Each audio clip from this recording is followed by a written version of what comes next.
السلام عليكم ورحمة الله وبركاته.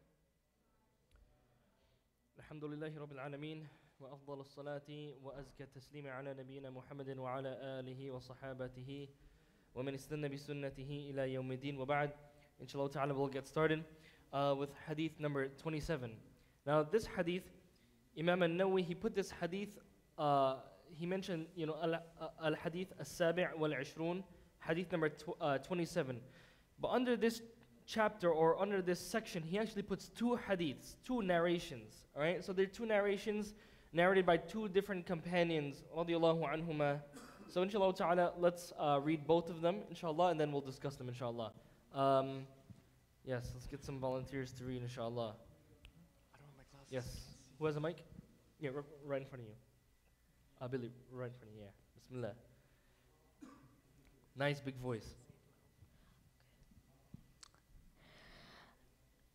Nawas bin Sam'an reported that the Prophet ﷺ said, "Righteousness is good character, and sin is that which wavers into your heart and which do not want people to know about." Reported in Muslim. Excellent. So this hadith is narrated by Nawas ibn Sam'an radiyallahu anhum, and it's in Sahih Muslim. Now let's look at the next hadith, inshallah.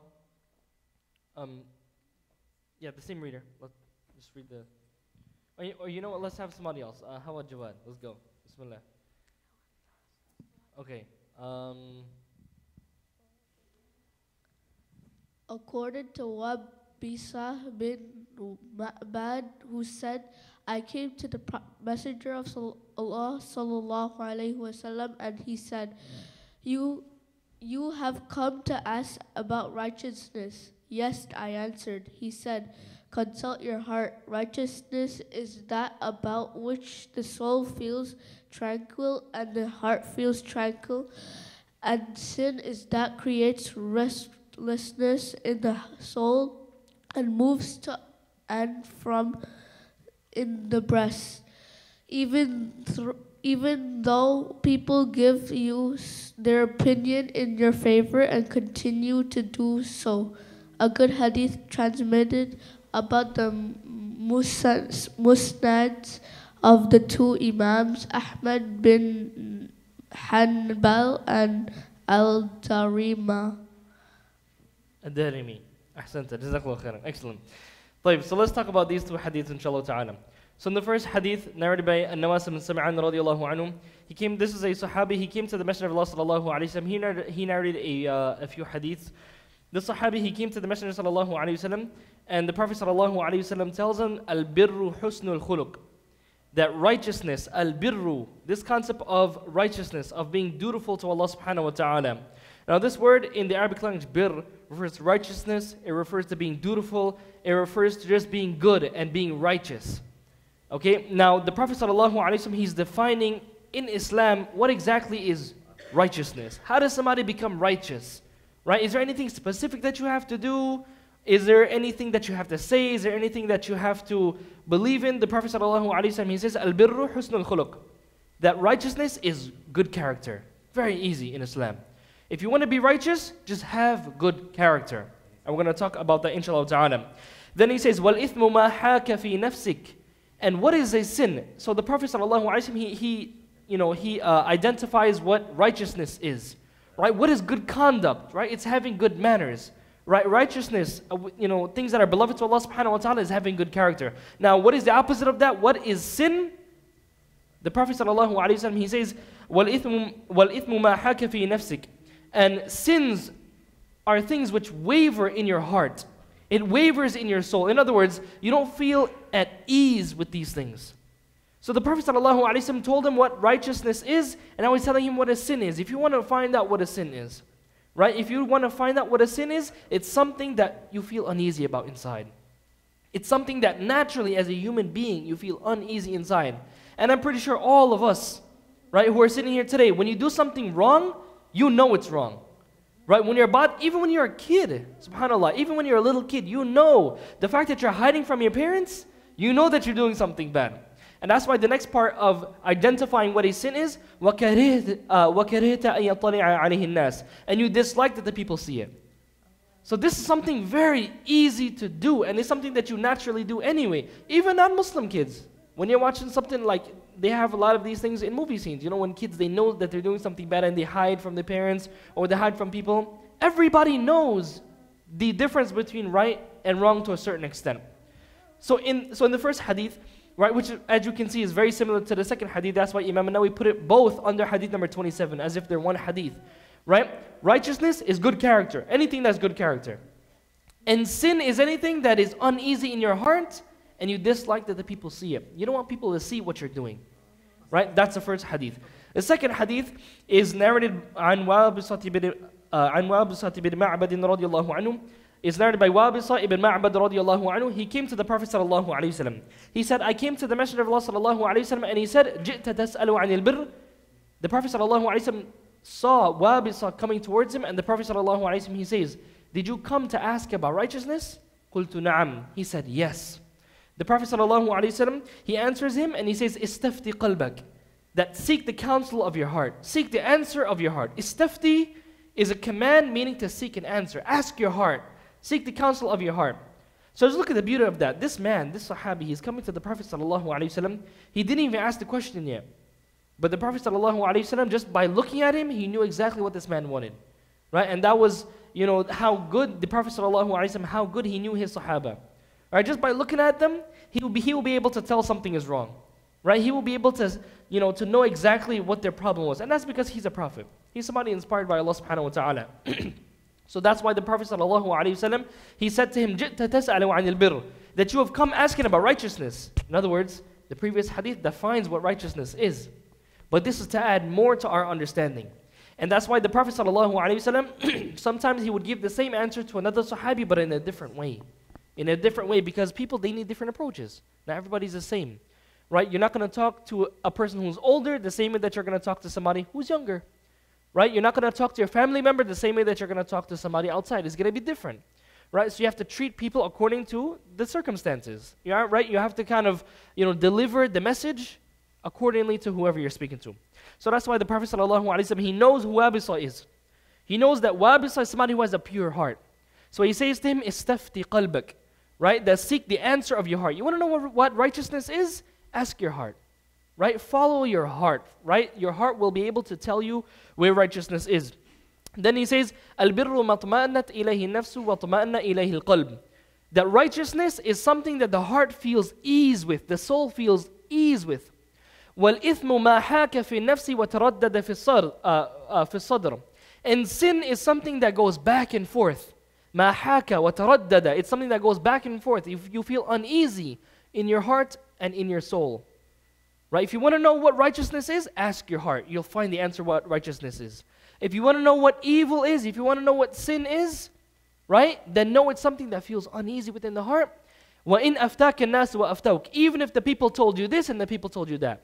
Even if the people gave you their fatawa. Right? So the word that the Prophet ﷺ, he mentioned, وَإِنْ أَفْتَاكَ النَّاسِ. Afta, yufti means to give somebody a legal ruling. You know, when you ask somebody, Akhi, what's the ruling on this? Is it halal or haram? The person, he says, Akhi, this is halal. That's a fatwa. That's somebody giving you a verdict there. So the Prophet ﷺ, he's saying that sin is something that you feel uneasy inside about. وَإِنْ أَفْتَاكَ النَّاسُ وَأَفْتَوْكَ. Even if the people gave you the verdicts. Even if the people told you this and they told you that.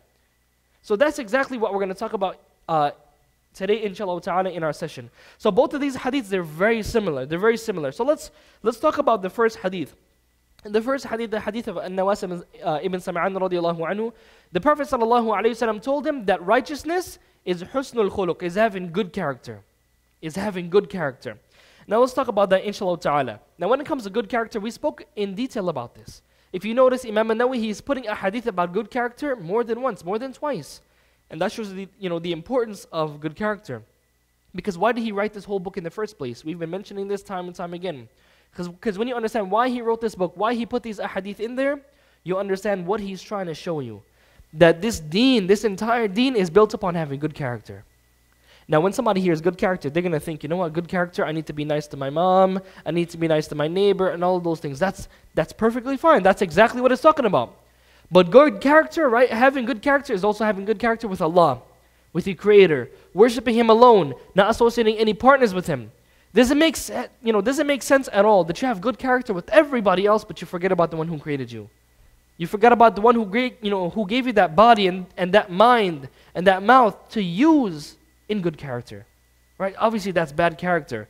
All right, if I give you an example, right? If I give you an example of somebody who he's good to his friends, he's good to his coworkers, he's good to his employees, he's good to the guy, the people on the bus. When there's somebody that is standing up, an old lady, and she wants to sit down, he gets up out of his seat and he lets her sit down.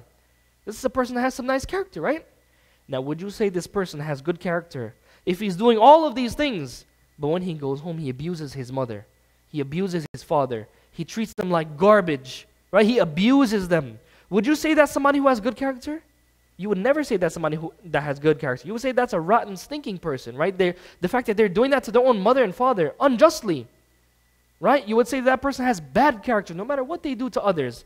And that's because if you don't even treat your own parents right, then forget about treating anybody else right. They're the ones who deserve your good character more than anybody else. So if that's the case when it comes to human beings, that if you are not good to somebody, while being good to everybody else, you can still have bad character, what about being good to the creation totally, but forgetting about Allah subhanahu wa ta'ala? And that's why you have like a lot of non-Muslims, right? Somebody may ask, when Allah subhanahu wa ta'ala, He says, إِنَّهُ مَنْ يُشْرِكْ بِاللَّهِ فَقَدْ حَرَّمَ اللَّهُ عَلَيْهِ الْجَنَّةِ, that those who commit shirk with Allah, Allah has made Jannah haram for them. It's very scary.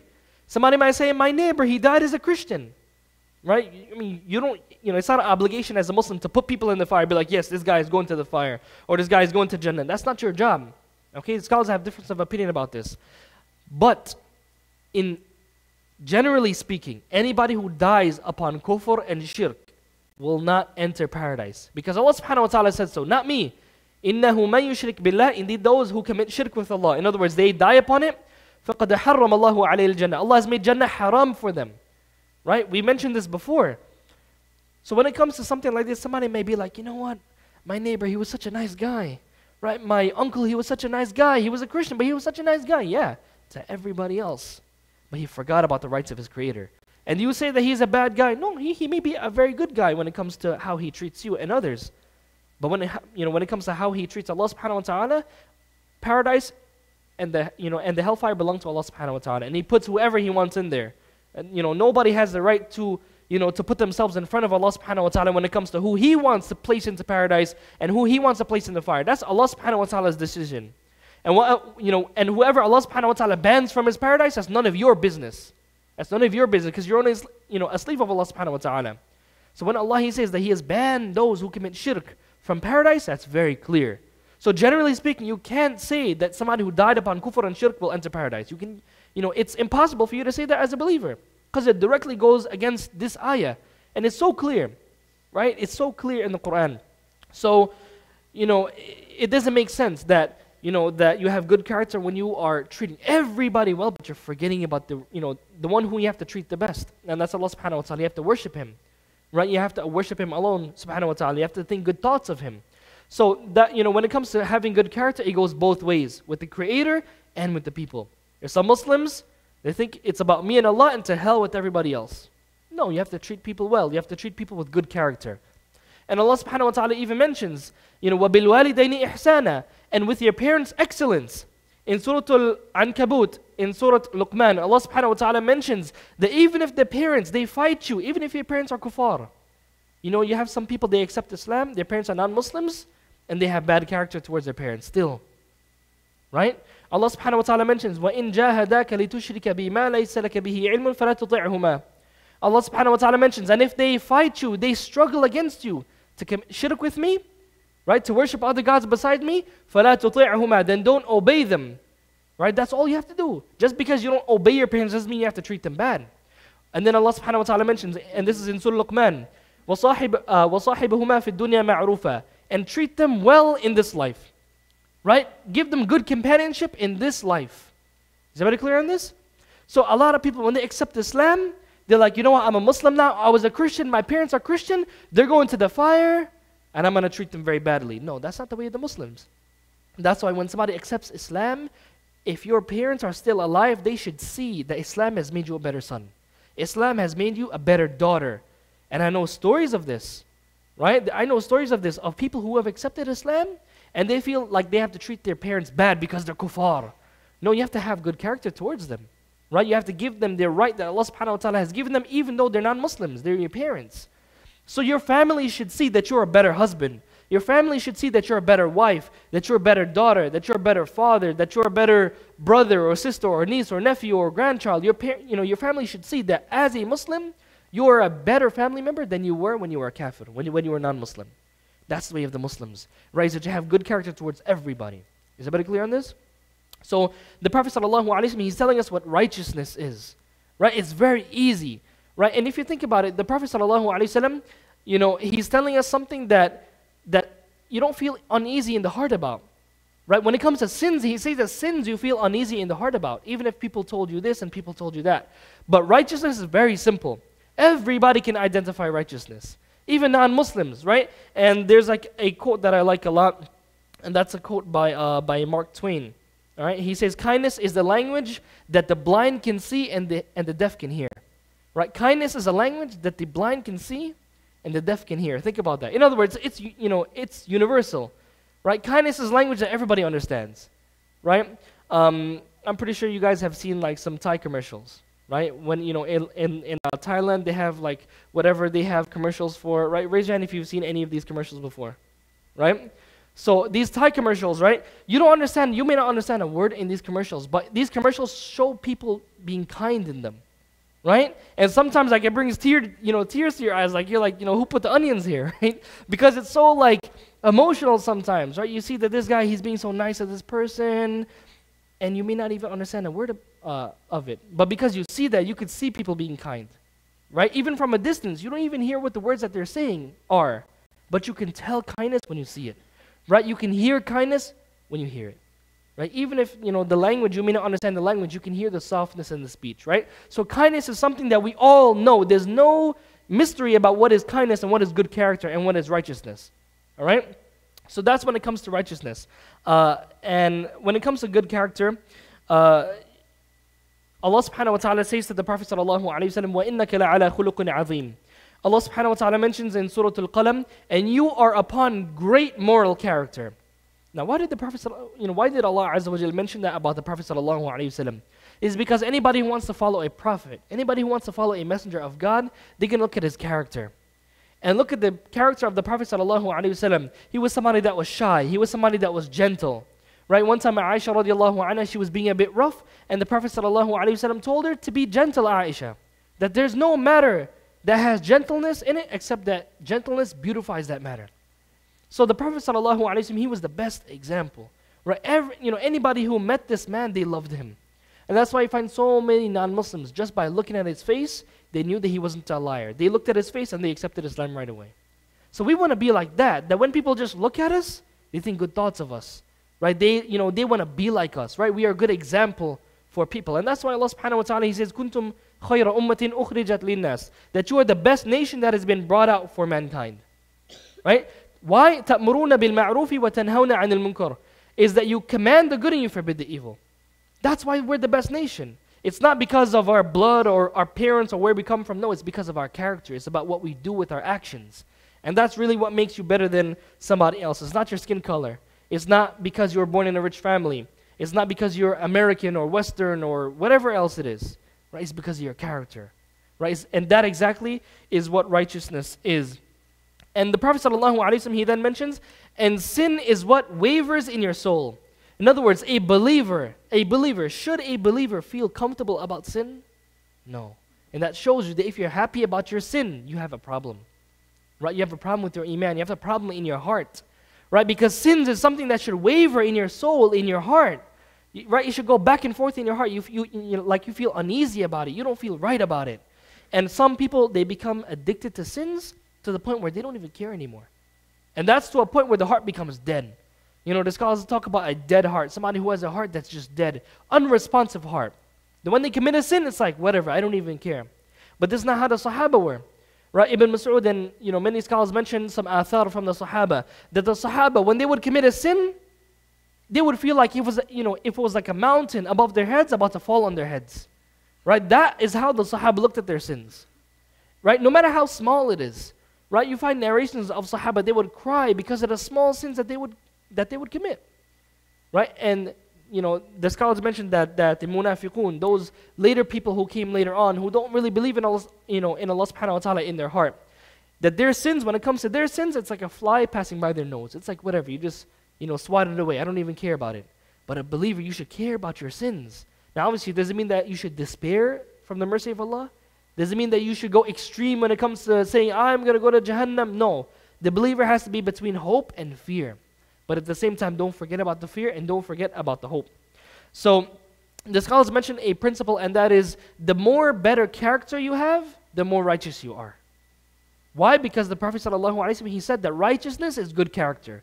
The more good character you have, and this is a way that you can gauge yourself. You shouldn't be self-righteous. Be like, I'm a righteous person, but no, you should hope. We should hope that we're believers. We should hope that we are muhsineen. We should hope that we're people of Jannah. All right? And we hope that that is true, inshallah ta'ala. But you should hope that. So if you want to gauge yourself to see your righteousness, look at your character. Are you nice to the people? Are you somebody that's easygoing? Right? And sometimes, like today, sometimes you go to the store. Like I was around some stores, I was buying certain things today, and some people, they're nasty. Lady at the counter, sometimes, they may be nasty. Some people, they just have bad character. But that's not how a Muslim is. You shouldn't be nasty as a Muslim. Right? So the better your character, the more righteous you are.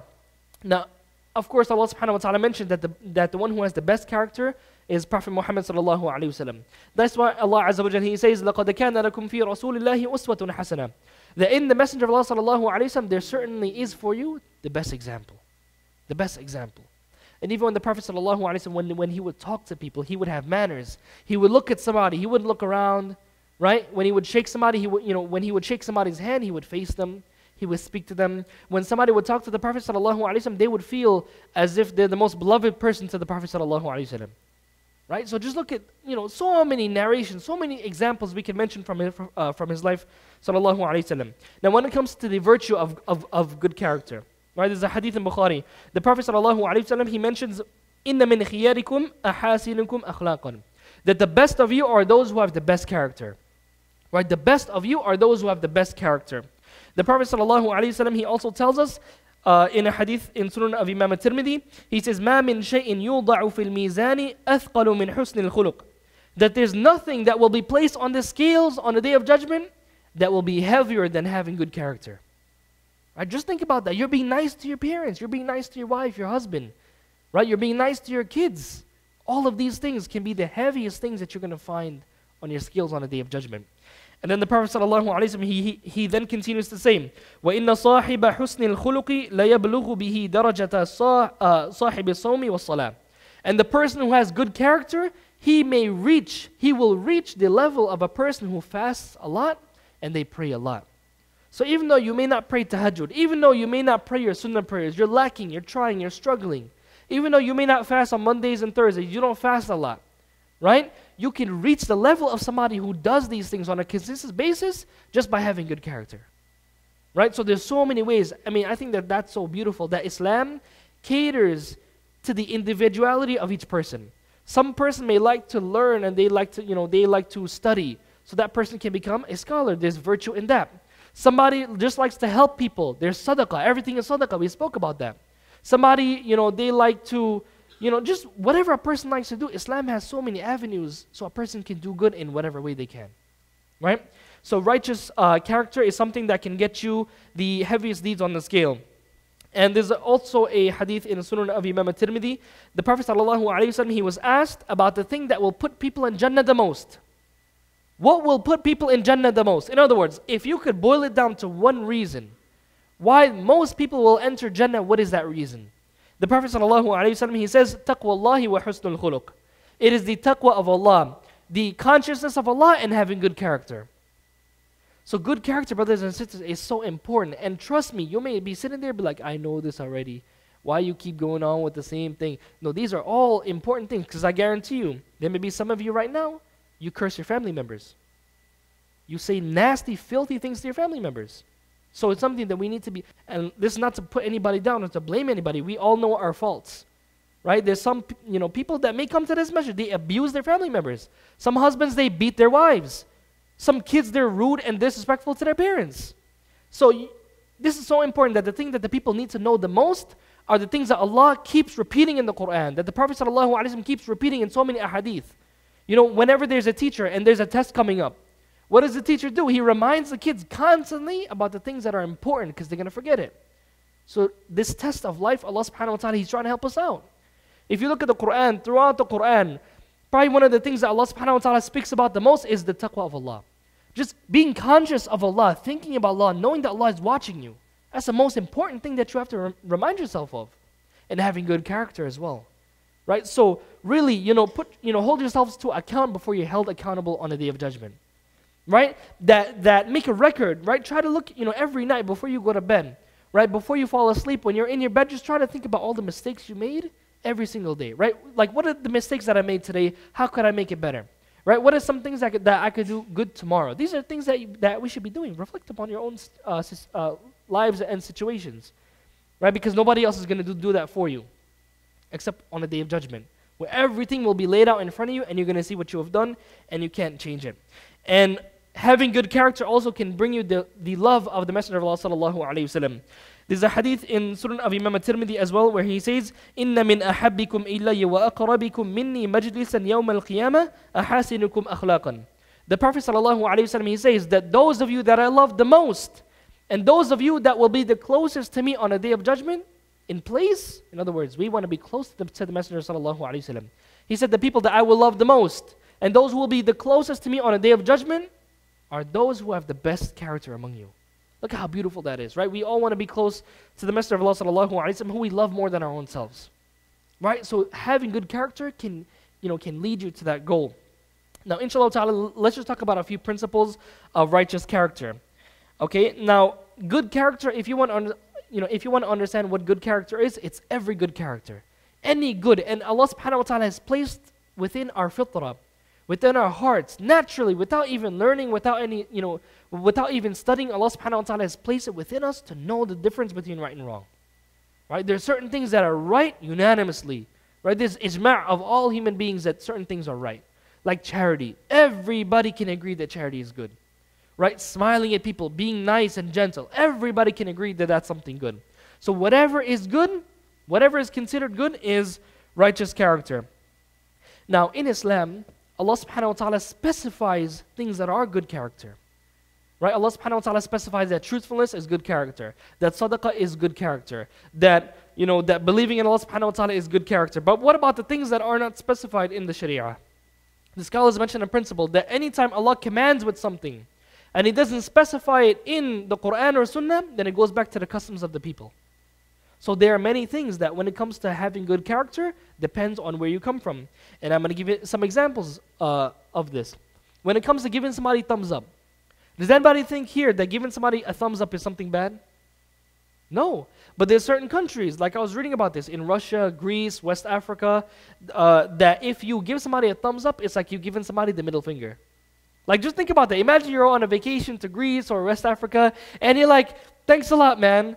Right? He might be like, whoa, what's going on here? Now, is that considered bad character?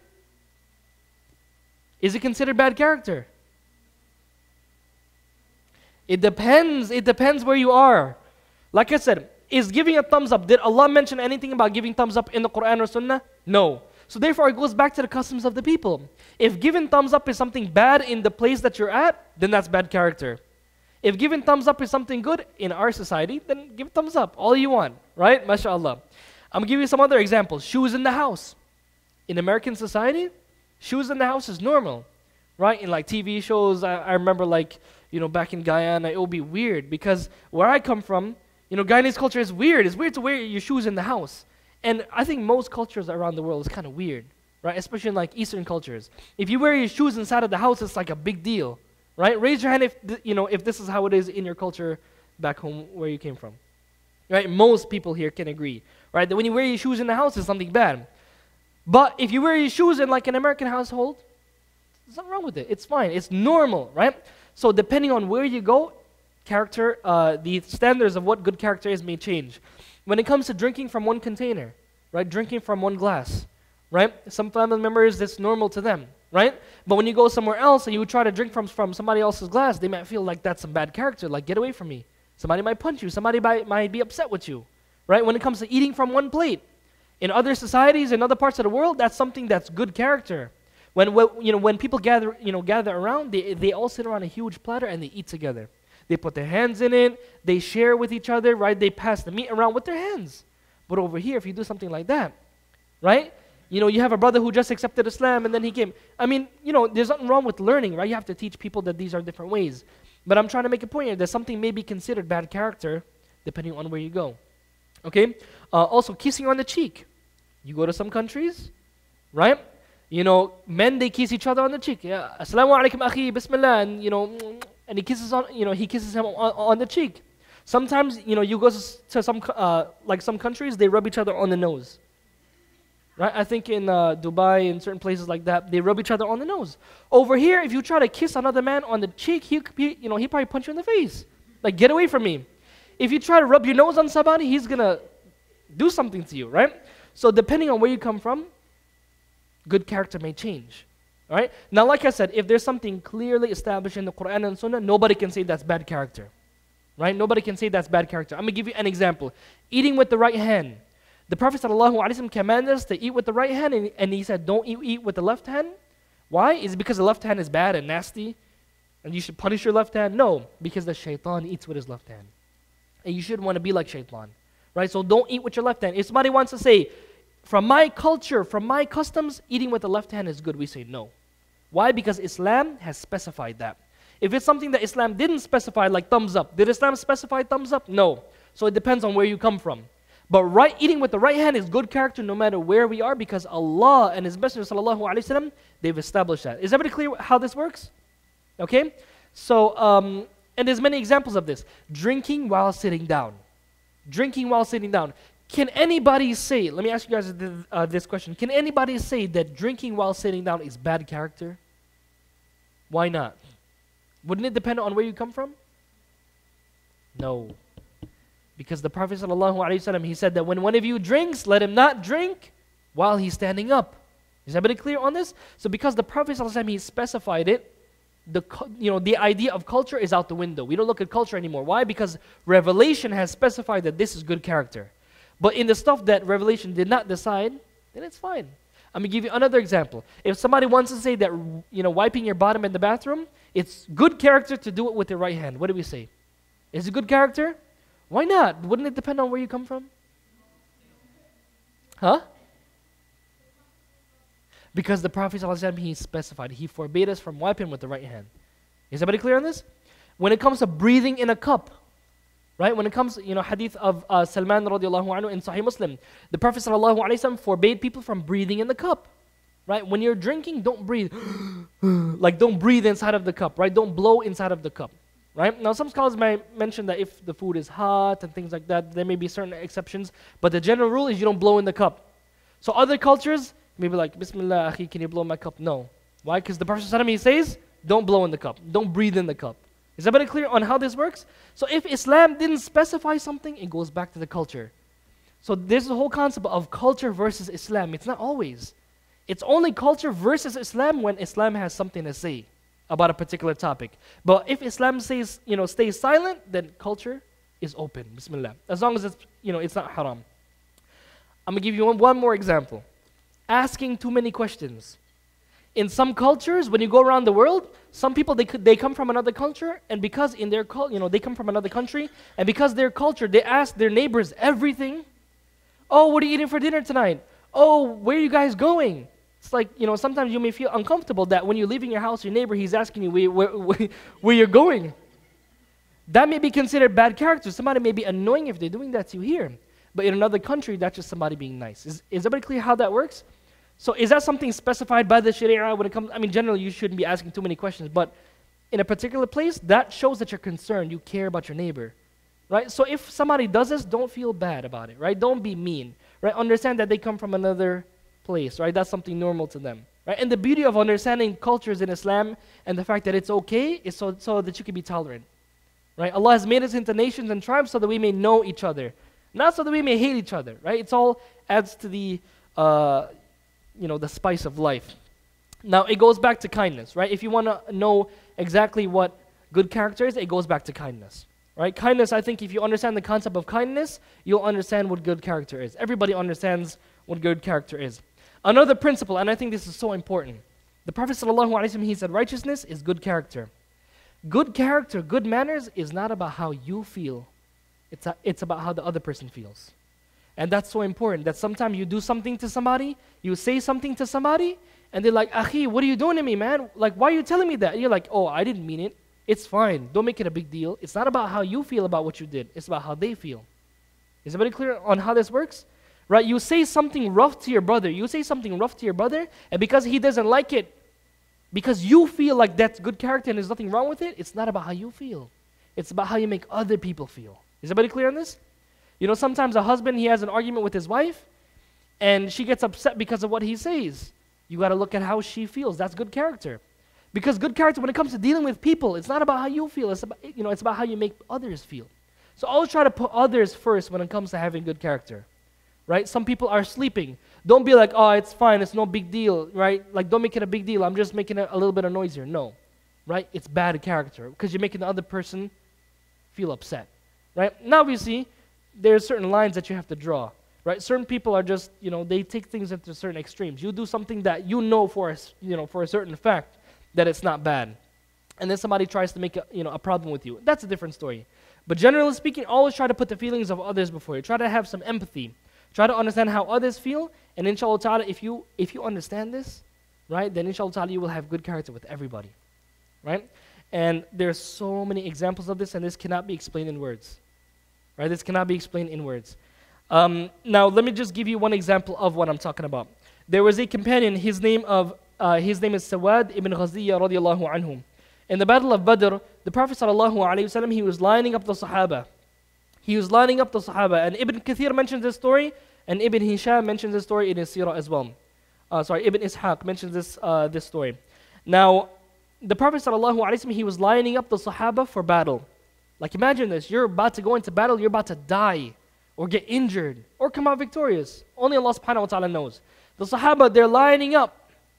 And the Prophet sallallahu alaihi wasallam, he has a spear, and he's kind of putting people into place. And there was one Sahaba, Sawad radiallahu anhu. The Prophet sallallahu alaihi wasallam, he says to him, Istawi ya Sawad. He says, stand straight, O Sawad. He didn't hear. The Prophet he says, stand straight, O Sawad. He didn't hear. And then the Prophet he pushes him back with his spear. Now the Sahabi, he said, Ya Rasulullah, he said, O Messenger of Allah, awja'tani, that you hurt me, O Messenger of Allah. Like that hurt. That caused me some pain. So then the Prophet sallallahu alaihi wasallam, he says, fa'aqidni, so get your revenge. And what the Prophet sallallahu alaihi wasallam did is that he removed part of his shirt, exactly where he hit Sawad. The Prophet sallallahu alaihi wasallam, he gave Sawad the same part so that he can do the same thing back to the Prophet sallallahu alaihi wasallam, right, on his stomach. And the Prophet sallallahu alaihi wasallam, as soon as he uncovered that part of his shirt, Sawad radiallahu anhu, he kisses the Prophet sallallahu alaihi wasallam. So the Prophet, he's like, oh Sawad, what made you do that? Now obviously, brothers and sisters, normally that's not something normal here, right? We don't go around kissing other men on their stomachs. But we have to understand that there's a reason why Sawad radiallahu anhu, why he did this. Right? So the Prophet, he says, مَا حَمَلَكَ عَلَى ذَلِكَ, that what made you do that? He says, Ya Rasulullah, he says, O Messenger of Allah, حَضَرَ مَا تَرَى. He says, we're in a situation that you see. I'm about to die, O Messenger of Allah. I could die right now. I'm about to go into battle. You see that I'm about to go into battle. فَأَرَدْتُ أَنْ يَكُونَ آخِرَ الْعَهْدِ بِكَ أَنْ يَمَسَّ جِلْدِي جِلْدَكَ. He said, the last thing that I want before I die, perhaps I may die, the last thing I want is for my skin to touch your skin. That's out of love for the Messenger of Allah sallallahu alayhi wa sallam. فَدَعَى لَهُ رَسُولُ اللَّهِ صَلَى اللَّهُ عَلَيْهِ وسلم بِخَيْرٍ. So the Prophet, he made dua of good for the Sahabi radiyallahu anhu. Now if you look at that, right? The Prophet didn't say, oh, it was just a push, right? Like, get over it, it's a big deal, right? No, the Prophet took into account how this man felt, right? He put his feelings before himself, and that's how you have good character. You don't say, oh, it's just a little push, big deal, stop being a big baby. He didn't tell him that. Sometimes we do that to our kids, right? A wife, she might punch her husband. And he might be like, yo, like, what was that for? And she's like, man up, right? You're a man. You have to look at how somebody else feels, right? Right? So, the Prophet, he was fair, right? He was fair among the Sahaba. Now, when it comes to the next part now, when it comes to finding out what evil is, when it comes to finding out what sins are, the Prophet ﷺ, he said it's something that feels uneasy in the heart. It feels uneasy in the heart. And it's something that you don't feel comfortable with, even if people tell you it's fine. Even if people tell you it's fine. For example, when it comes to eating certain things, if you want to know, is it sinful to eat this thing? You look at your heart, right? Consult your heart. Does your heart feel uneasy about eating this thing? Be honest here. Does your heart feel uneasy? Do you feel like something is going back and forth in your heart? You don't feel comfortable, right? You don't feel comfortable with eating this thing? It doesn't matter. If people tell you it's this or it's that, consult your heart. Don't do something that you're not comfortable with. Is everybody clear on this? When it comes to good things, that's one thing. But when it comes to bad things, if you want to know what something bad is, if you don't feel right with it, if you don't like that people see that you're doing it, stay away from it. That should be enough as a believer to identify what sins are. Perhaps it may be permissible, but follow your heart when it comes to identifying sins. Now, this is very important. We need to understand certain principles when it comes to this, because it's very easy for somebody to be like, well, oh, I have a girlfriend. I don't feel anything bad in my heart about it. You see what I'm saying? Right? If sin is something that I should feel bad about, I don't feel bad about drinking alcohol, does that mean that it's okay to drink alcohol now? Does it mean that it's okay to have a girlfriend now? There's certain principles that we have to understand first. Principle number 1, the heart is not consulted except after you look at the evidence. You don't consult your heart right away. If there's something clear that Allah has made clear, if there's something clear that the Messenger of Allah ﷺ has made clear, then there's no room for what you feel in your heart. That's clear. And the proof of this is Allah subhanahu wa ta'ala, He says, وَمَا كَانَ لِمُؤْمِنٍ وَلَا مُؤْمِنَةٍ إِذَا قَضَى اللَّهُ وَرَسُولُهُ أَمْرًا أَن يَكُونَ لَهُمُ الْخِيَرَةُ مِنْ أَمْرِهِمْ. Allah, He says in Surah Al-Ahzab, that it is not for the male believer, nor the female believer, that when Allah and His Messenger, they decide a matter, that they have any choice in the matter. That's it. If Allah, He says that it's going to be like this, it's going to be like this. You can't have any issue in your heart with that. Right? You have to submit to that. Right? Allah says, don't put anything in front of Allah and His Messenger. In the first ayah of Surah Al-Hujurat.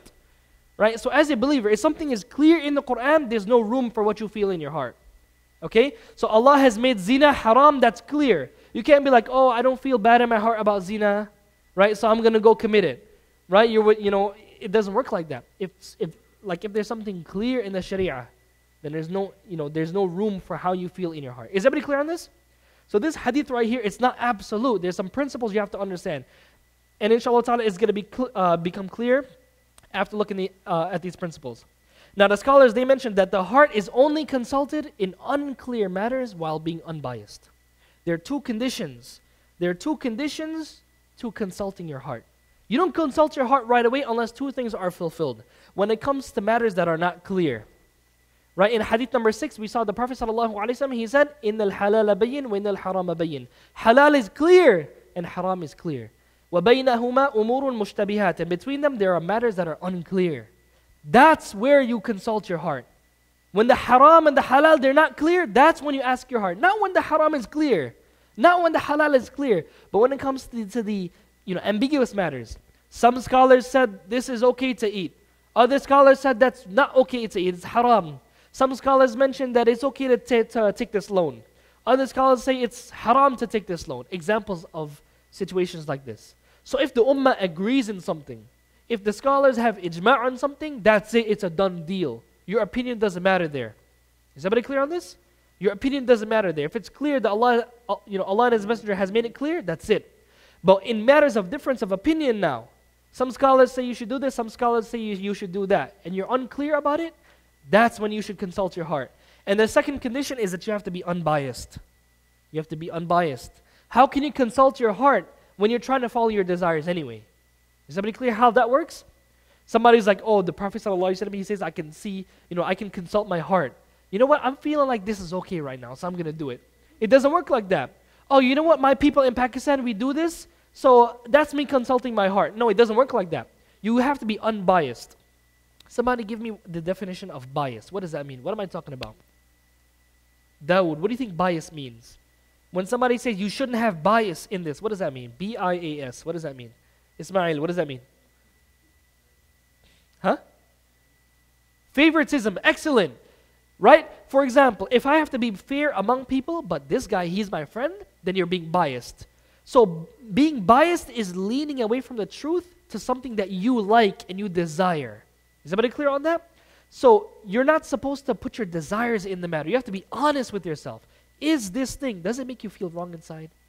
Right? Does it make you feel, uneasy inside? That's how you can identify what is sinful. So the heart is not consulted, right, unless two conditions are met.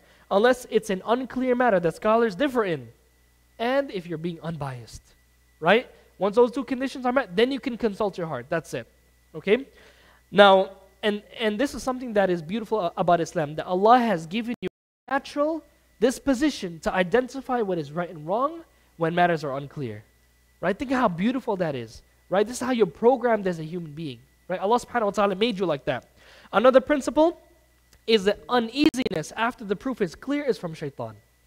Uneasiness in the heart after the proof is clear is from shaitan.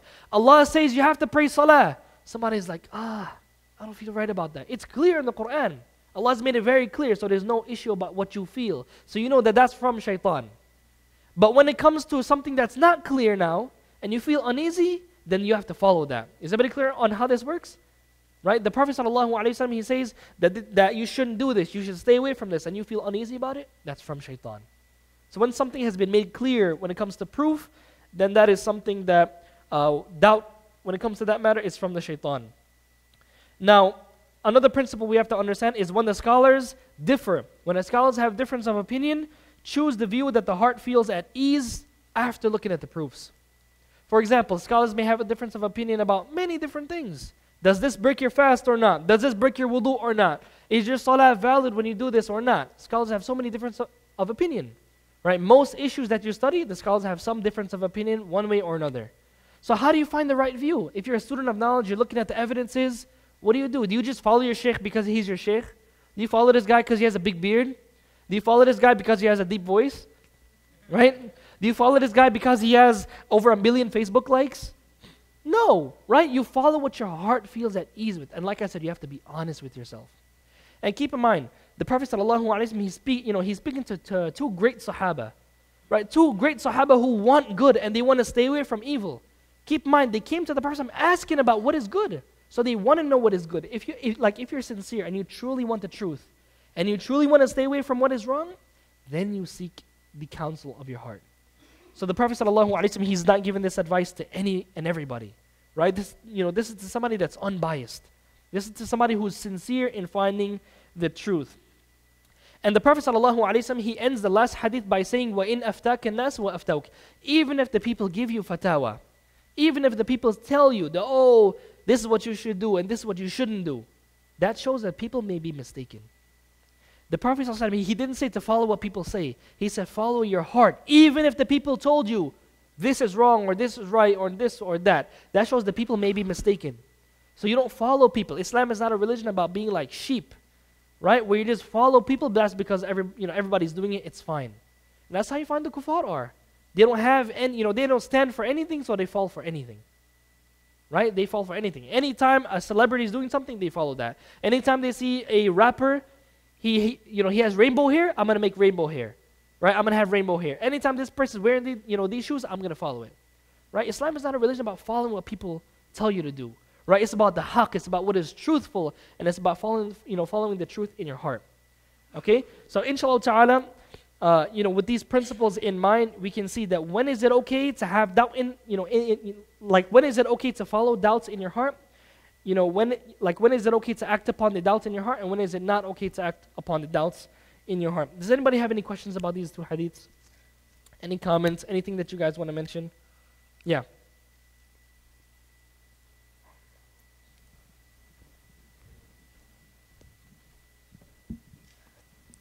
Why did Prophet ﷺ forbid people from breathing in a cup? Okay, that's an excellent question. So the hadith is in Sahih Muslim, narrated by Salman radiallahu anhu. He said that the Prophet ﷺ forbade us from certain things, and then he mentions وَأَنْ نَتَنَفَّسَ فِي الْإِنَاءِ أو وَأَنْ يُتَنَفَّسَ فِي الْإِنَاءِ, and that somebody breathes in the cup. The Prophet ﷺ, he forbade the Sahaba from doing that. Now, some of the wisdoms that the scholars mention is perhaps it may spill, perhaps it, some germs may go into that vessel that somebody else is going to drink from, right? And there's many different things. I mean, like imagine somebody's about to pass a cup to you, and then they're like this, and they breathe inside of the cup. You're probably going to feel uneasy about that, like, bro, like, come on, why did you do that? Right? You're going to think that there's something wrong with it, right? So because of these reasons, scholars mention other reasons, but I think you guys can understand why that is. Now, it's very important to understand that as Muslims, when Allah and His Messenger has forbade us from doing something, we say, سَمِعْنَا وَأَطَعْنَا. We listen, we have heard, and we obey. Right? We're not going to be like the Yahud and the Bani Israel who came before us, the children of Israel. Then when Allah told them something, they said, سَمِعْنَا وَعَصَيْنَا. We have heard and we disobey. Like, think about how nasty that is, right? They're saying to Allah, we have heard and we disobey. Right? When Allah subhanahu wa ta'ala commanded them to go into a certain place, into Baytul Maqdis, and to face certain tyrannical people that were in there. Right? Banu Israel, you read this in Surah Al-Ma'idah. They said to Musa, اذهب أنت وربك فقاتلا إنا هاهنا قاعدون. Bani Israel, they said to Musa, you go, O Musa, you go, you and your Lord go and fight, and we're going to be sitting right here. Like, imagine how disrespectful that is. They're saying to their prophet, you and Allah go fight. Right? Think about how nasty that is. You and Allah go fight. We're going to sit right here. Right? That's the exact translation. You and your Lord go fight, and we're going to sit right here. So when it comes to us as believers, we hear and we obey. That's because Allah knows everything. Allah is the most wise. And the minute you go against that, then you have a problem with your eMAN in Allah subhanahu wa ta'ala. Then when it comes to finding wisdoms, very good question. You can find wisdoms. Why did the Prophet ﷺ, why did he forbid certain things, right? Why did he forbid certain things? Then you can find out reasons.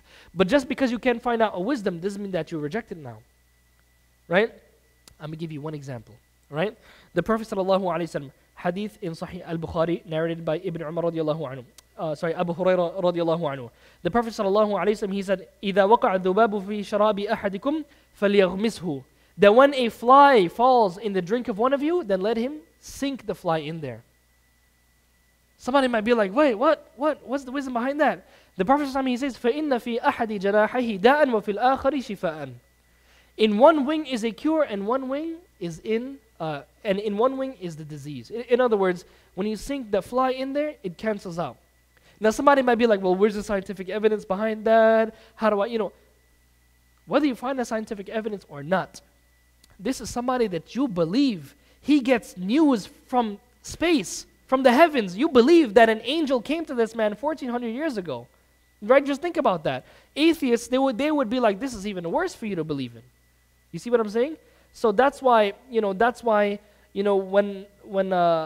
they came to Abu Bakr, right? When they came to Abu Bakr and they said, oh Abu Bakr, do you know that last night your Prophet Muhammad sallallahu alaihi wasallam went all the way up to to the heavens, and he went to Jerusalem in one night? Do you really believe that?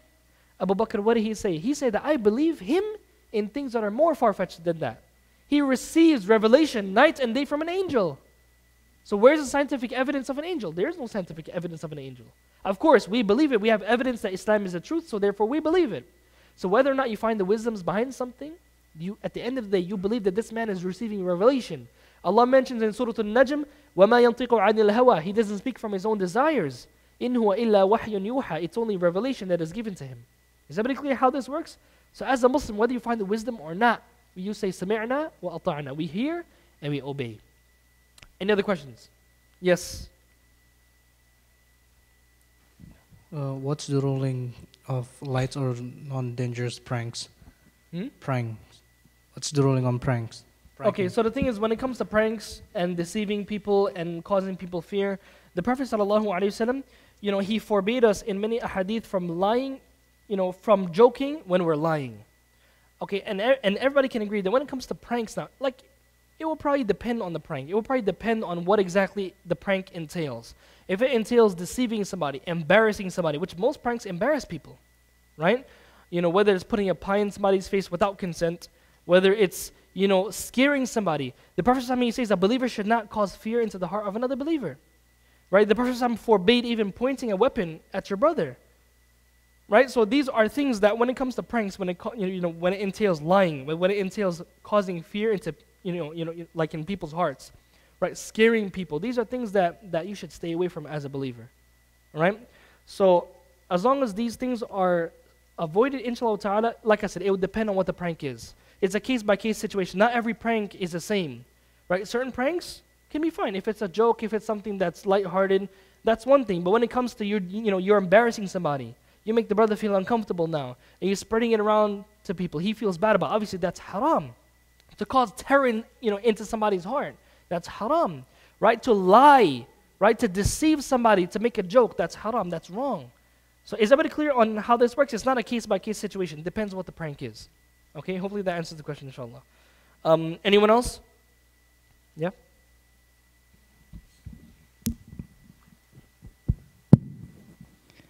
What do you think about an opinion that we have to also use our logic in order to accept authentic hadith? It's like asking our hearts to make a decision. Okay, good, excellent. So we said that your heart should only be consulted after seeking the proofs. Now, when it comes to ahadith, now ahadith are different. There are some ahadith that the scholars agree in its authenticity, and there's ahadith that the scholars they differ in when it comes to its authenticity. When it comes to something that has come to us, it has reached us, and it's an absolute certain, a certain fact that the Prophet ﷺ, he said these statements, or this thing happened during the time of the Prophet ﷺ, and it's one of the well-known books of hadith, and the scholars have agreed upon its authenticity. That's one thing. You can't reject that. I'm going to give you one example. When it comes to the marriage of the Prophet ﷺ to Aisha, it's very clear in Sahih al-Bukhari. No scholar would say that these ahadith are fabricated or da'if or weak. And you always have to look at the proofs of the people who make these claims, right?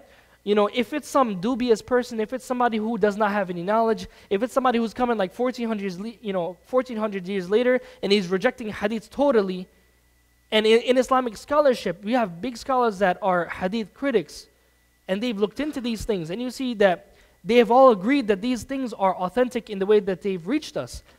Then there's no room for doubt in that, right? You can try to, understand how it works, the fact that the person married Aisha at such a young age, that's one thing. But when it comes to rejecting it now, there's no consulting your heart because the proof has been established. So whenever the proof is established, there's no room for your heart there, right? You can't be like, well, this doesn't seem right to me, so I'm going to reject it. This ayah in the Quran, I'm consulting my heart. I don't think Allah really said that. I think this is an addition in the Quran.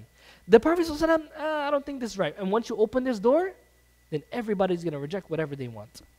And that's why they are big sheikhs, they are big people, they have YouTube channels, they have books behind them, and they're talking about rejecting ahadith totally. Why? Because they don't like it. Because they are consulting their hearts first. You look at the text. Is the text authentic? If it's authentic and there's proof that it is authentic, then there's no consulting your heart. In understanding the text now, that's a different story. But when it comes to accepting or rejecting, you have to look at the proof first. Now, there are some scholars, when it comes to certain ahadith, that scholars have difference of opinion in terms of it, in terms of its authenticity. Sometimes some scholars would say that this hadith is strange, right? That's one thing. They would consult their heart, but that's only after looking at the evidence. So you as a believer, you have to look to a scholar, you have to look to somebody who is relied upon in the field of hadith if you don't have the qualifications to do it yourself. Right? If you have the qualifications to study and to learn and to do it yourself, that's one thing. Then it will be, you must do that, right, before you reject something. But when it comes to you being a layman, you just accepted Islam, you want to know if something is authentic or not, you're just like a doctor, right? You're not a medical doctor, you're going to ask a doctor you trust. Somebody who's qualified, somebody who has graduated, somebody who has, specific qualifications in their field. So just like that, you ask a scholar, you find out what a scholar says, you find out what the scholars of Islam says without, what they have said throughout Islamic history. So, like I said, we've mentioned this principle that the heart is not consulted except after looking at the evidence, right, at the proof. So if it's an issue where scholars differ, that's one thing. But when it comes to something that's clear-cut, when it comes to something that is clear and has been established, then there's no room for your heart in that matter. Hopefully that answers the question. Now the thing is, does Islam tell you that you shouldn't use your logic? No, right? Now, when it comes to something that is clear in Islam, like you guys tell me if this is logical. You believe that Allah knows everything. Allah is all wise. Allah knows what is best for us until the day of judgment. But yet you look into a hadith and you use your logic and you say that this doesn't make sense. it doesn't make sense for the 21st century. This is only for back then. Does that make sense? If you believe, just look at the logical the contradiction there. If you believe Allah knows what is best for everybody until the day of judgment, but yet you're saying that He decreed something that is only good for a particular time, and it's not good for us, that means what? Allah didn't know what's going to happen in the future? How do you believe Allah knows everything and Allah is all wise while having the same mentality? So the thing is, when it comes to the aql now, you use it when it comes to interpreting the text, when it comes to dealing with the text, but you don't put the aql in front of the text. Right? And scholars have big debates about this, but hopefully that's clear. So Islam does encourage you to think. Allah, He says, أَفَلَا تَعْقِلُونَ, don't you think? Don't you use your intellect? That's one thing. But when it comes to you rejecting a text now, right, or putting your aql in front of the text, that's where you have to draw a line. Okay, and that is illogical, as we just mentioned. Anyone else? Yeah. How can we tell the difference between getting the right answer from our heart and following our desire? How to make the difference? Okay, so like I mentioned, you have to be unbiased. Unbiased. If you feel that you're fatwa shopping, you're looking, all over the place just to find one sheikh to tell you that what you want to do is halal, then you have a problem, right? Like I said, you have to be honest. Look at where the proof is. If the Prophet ﷺ had made something absolutely clear as night and day, that's one thing. Then you, sami'na wa ata'na, we hear and we have obeyed. Right? When you find that the scholars have agreed on something, then there's no issue of fatwa shopping now. If it's an issue of ijma', that's one thing. But if it's an issue now you're going to this sheikh, right? And because inside of your heart you know that you really just want to get what you want, right? And this is something that it's a case-by-case situation. Nobody can tell you if you're following your desires unless you, right, yourself. You have to be honest with yourself. So really, if you want to know the difference between following your desires and consulting your heart, just ask yourself, just look within you, right? Do you already have an answer in your mind before you even ask the question? Then obviously you're following your desires, right? So you have to look at the evidences in an unbiased manner, okay? And inshallah ta'ala, you'll find out if you're following your desires or not. Anyone else? Yeah, back there? Let's get just one more, inshallah. For like the issue like revenge, like say you believe that you wronged someone, but like the person says, no, you didn't wrong me, I didn't feel like offended by it. Like, what would you do in that situation? Like, give me an example. Like, say you insult someone and then the person's like, oh no, I didn't feel like offended by it or anything. So like, what would you like do in that situation? Okay, so the thing is, there's certain things that are unanimous, like everybody can agree is offensive. Calling somebody a name, calling somebody a curse word, nobody would differ that that's something bad. Now obviously, that you should ask the person's apology, right? You should be like, bro, I'm sorry about that. Now when it comes to things now that you know inside your heart what you mean and what you don't mean. Okay, you know what you mean and what you don't mean. So the thing is if you say something that's not normally considered something offensive, right, and you see that your brother, that he feels bad about it, sometimes you may not even realize. I mean, even then you should just try to comfort the person. You don't want anybody feeling like, like for example, I'm going to give you one example.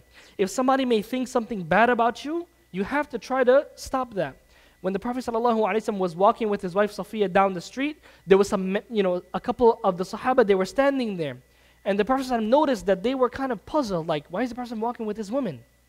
So what did the Prophet ﷺ do? He went back and he told the men that, hold on, this is my wife. I don't want you to think something bad. So having su'ul dhan, having, like bad thoughts about one another, that's something that Allah subhanahu wa ta'ala forbids us from having. And if you see that what you said is going to cause your brother to think badly about you, then you have to tell him that, bro, I didn't mean that. Did I mean this in a bad way? Right? I mean, like sometimes I can tell you from personal experience, somebody would say something to me and I would actually feel a bit bad about it.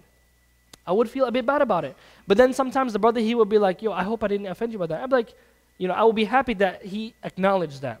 And then it will be fine. But obviously, people, you should hold things against other people. Try to forgive each other.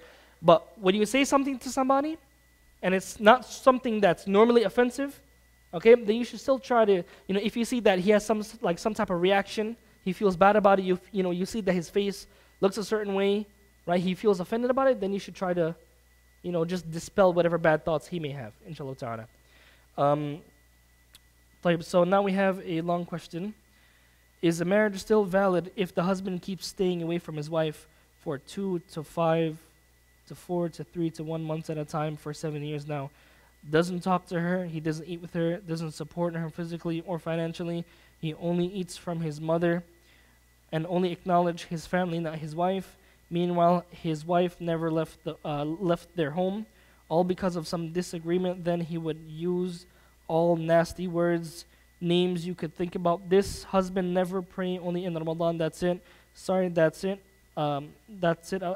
Sorry that it's not about today's topic. Okay, this is a very important question. I would advise that whoever is asking this question, please seek some counseling. Please seek some counseling. I'm not going to give you an answer. I don't know the whole situation. Okay? We can say in general terms that if somebody just, they don't spend time with their wives, if it's for like a month, I mean, there are certain situations where perhaps if you go to a Muslim judge, he would, perhaps like nullify the marriage. If a husband, he abandons his wife totally, he doesn't give her any of his rights, that may be one situation. But like I said, each situation is different. Each situation is different. Sister, I advise you to, whoever this is, if this, this is you or somebody else, try to go to somebody that can give you good advice about this. Try to go to an imam, try to go to an Islamic counselor if you can find somebody. Try to go to somebody that can help you deal with this situation, because I'm sure that there's a lot more details that you can't express in just a message alone. Okay? So that's my advice to you. I'm not going to tell you what to do. I'm not going to tell you, yes, leave and all of these things. No, go to somebody that can sit down with you, sit down with your family, and work this situation out. I think that's the best advice that I can give. And from personal experience, I can tell you that that's one of the best things that people do when it comes to situations like this. You're not going to find an answer to your specific situation through a general answer that I'm going to give, right? Because the situation may have so many different things that if I tell you something, it's going to cause more harm than benefit. And that's why anybody who's given an answer to a question, whether he's a scholar, whether he's a counselor, whether he's it's a student of knowledge, you have to know all of the details of the situation before you give an answer. Because if you don't, you might say something that causes injustice and it'll be your fault. Right? So because of that, out of fear of that, I'm not going to give you an answer until I know about all of the details of the situation. But like I said, get a counselor, inshallah ta'ala. And we'll stop here, inshallah ta'ala. جزاكم الله خيرا والسلام عليكم ورحمة الله وبركاته وسبحانك اللهم وبحمدك نشهد لا إله إلا أنت نستغفرك ونتوب إليك. Oh yes, of course our campaign is current and ongoing. eMAN we're still trying to raise funds for the project in which we're trying to raise money for steel. So we need about 229 tons of steel. It's still ongoing. We want to get this done inshallah ta'ala within the next month. Alhamdulillah, we have a lot of money raised. Please let your families know about it, inshallah ta'ala. This is an opportunity for a lot of reward. We're all benefiting from this center, from this masjid. One of the things that I'm very excited about when it comes to the expansion project is that we're going to have a huge sisters section downstairs. I think that's so important, and I'm pretty sure the sisters would love that as well, right? To have a huge place to pray, just like the brothers have, right? So I think that's something that's very important. Most masajid you go around, the sister sections, very small, very tiny. Sometimes it's a closet. Sometimes it's like a curtain in a corner. And of course, brothers come to the masjid more than sisters. Okay? Brothers come to the masjid more than sisters. So, I mean, that's one of the reasons. But still, we want to have a place where our sisters are going to be comfortable. So, inshallah ta'ala, imagine if you share this around, the Prophet ﷺ, he says, "Addalu ala al-khayri kafa'ili." When somebody, he points others to good, it's like he has done that good himself. So imagine that you can get the reward of this project just by sharing it around, just by showing people this. And when they give sadaqah, perhaps you may get the same exact reward. So inshallah ta'ala, I advise you guys to always remind this, to always remember this project and to share it around, inshallah ta'ala. And that's it. Jazakumullahu khairan. Wassalamu alaikum wa rahmatullah.